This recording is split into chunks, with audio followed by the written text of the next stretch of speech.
All right, welcome to Newspaper Review, the first edition this week, this lovely Monday morning, the 23rd of February 2026. I am Moye Steving. And I'm Obulomu, Gbassa. Welcome every one of you. Let's have this beautiful moment that we've been waiting for and look at stories making the rounds in the various national and local dailies. Let's start with the Punch newspaper. NNPC, NUPRC fear financial squeeze after Tinubu's order. Bayelsa's next deputy governor. Behind the scenes, move, political calculations, intrigues. Interesting. And rigging. INEC Rex risk 2-year jail term. Well, that's interesting. I love that. I love that. FRIC unveils safer road habits campaign in Anambra. Sell 51% stake in NNPCL refineries. Pegasin urges federal government. AU condemns Zamfara killings, demands release of abducted women, children. And I look at the story. India deports over 2,356 Nigerians in 5 years. And 19 more Nigerians face U.S. deportation. And then this one, will interest you. It says, Awujale ruling family demands governor resume selection process. And U.S.-Canada issued travel warnings for Mexico after drug kingpin killing. And lastly, on the Punch newspaper is FCT poll. PDP drags APC to court after 5 council sweep. Details in these and many other stories on the Punch newspaper. Okay, and then we'll move our attention to the Vanguard newspaper. Say 2027 polls, APC, 4 parties ready. 16 others in candidates crisis. And also you have our APC-dominated FCT council polls. You want to know how it happened? Get to the Vanguard newspaper. President Tinubu is re-engineering Nigeria for tomorrow's prosperity. That is accredited to Senator Obani Koro. And also you want to find out what it is for the exchange rate this day, February 23rd, 2026. Both, that is the Naira to the pound and to the dollar. Get there, you get the conversation.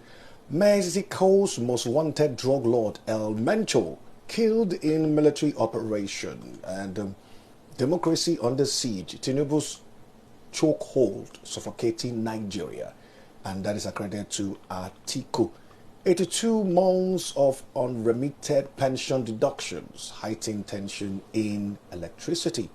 You want to know what that is all about? You know. Then, surprisingly, there's an opinion post that is here. I said, how gaming, that is Baba Ijebu, quote, has transformed Nigeria positively. You want to know what that is?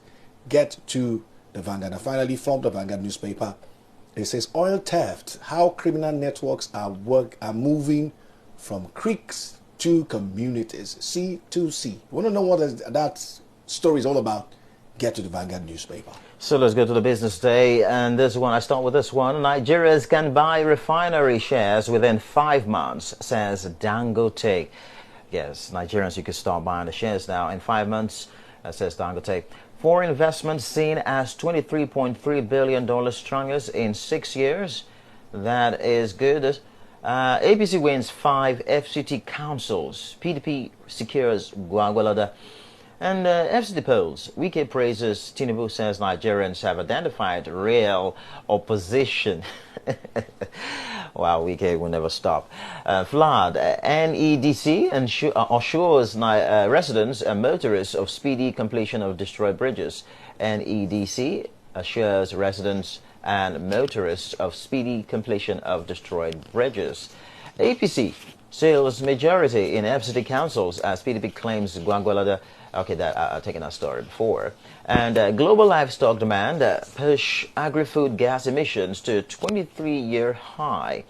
And then the big story on the big business day is Naira rally lifts Nigeria's stocks to Africa's top sport. Well, that sounds interesting in a way.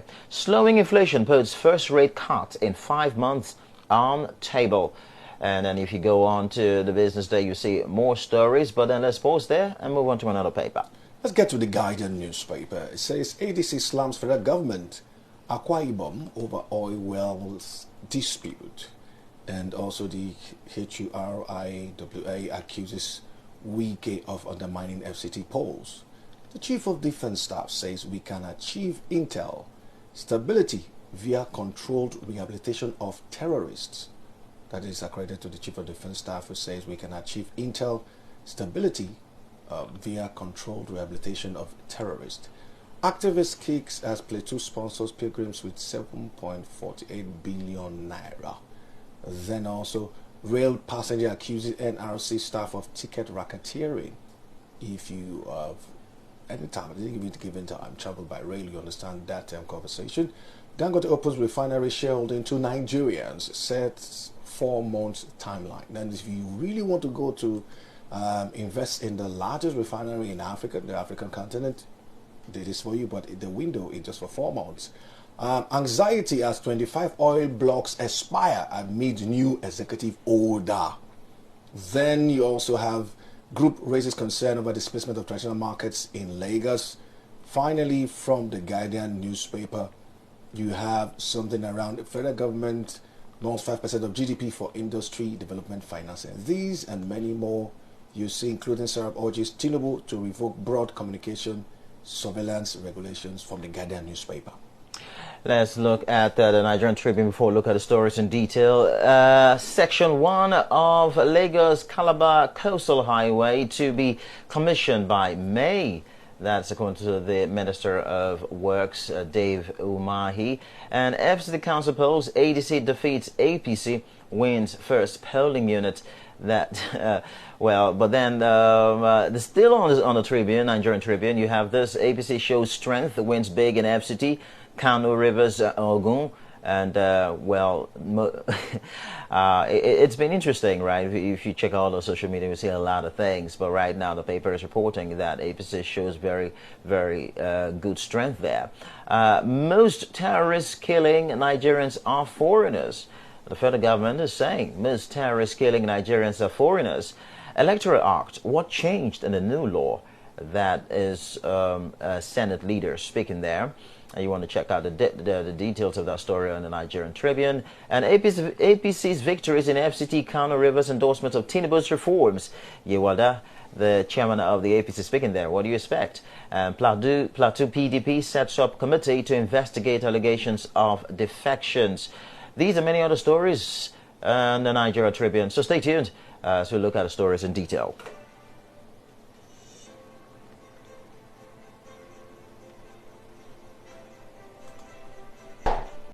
Golden FM 97.5.